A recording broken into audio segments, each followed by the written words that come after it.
this is a very serious political issue involving ecocide, genocide, because the oil that flows through here under this ground comes from the tar sands, from the Alberta tar sands.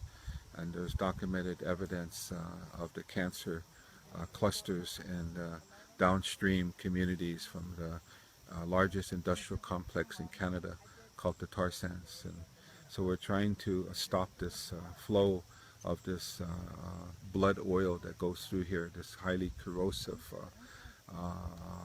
toxic crude oil here. And Line 3 is one of them here, and Alberta Clipper Line right down south of here, where the company is expanding the flow of this. A lot of these pipes are older, and Enbridge now wants to expand them through increasing the pumping stations so that there's more pressure that's going to go through these lines. That's part of their goal with the expansion of pipeline 67, line 67. Line 3, however, is an older pipeline, and they're planning to replace it and increase the diameter of that pipeline, and that's going to be continued. That's going to be part of the process of pushing more oil through this ground. And this is linked on as like a big black snake, like a line that goes through our sacred Mother Earth, through this Turtle Island, through here. These people that are resisting here, the Red Lake Anishinaabe pipeline resistors like Angie here, part of the Red Lake blockade, their issue here is linked with the issue of the people in the Gulf Coast Rising. All these Black Snake pipelines from TransCanada, Keystone pipelines to the Enbridge Alberta Clippers, Line 3, they all eventually are going to be going down to the Gulf Coast to be refined, and that's going to continue to kill from toxic emissions local communities, and eventually it's going to be exported out. And again, the link between climate issues, because this is very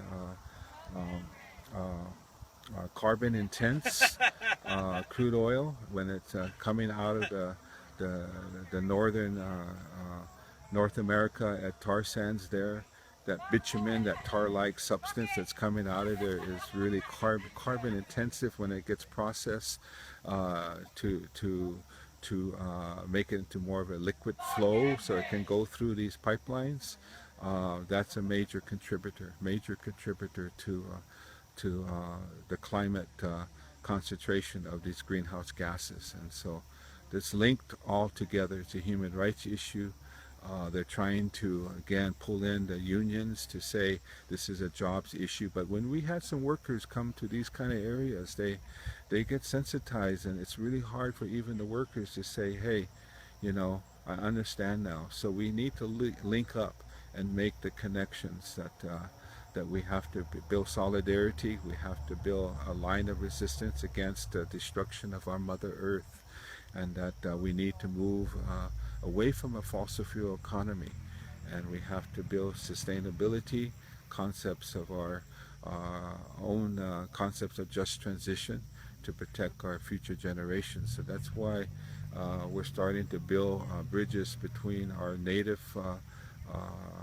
issues here, our treaty rights issues here, and build alliances with the people of color, poor working people from these communities and workers, and build a better government.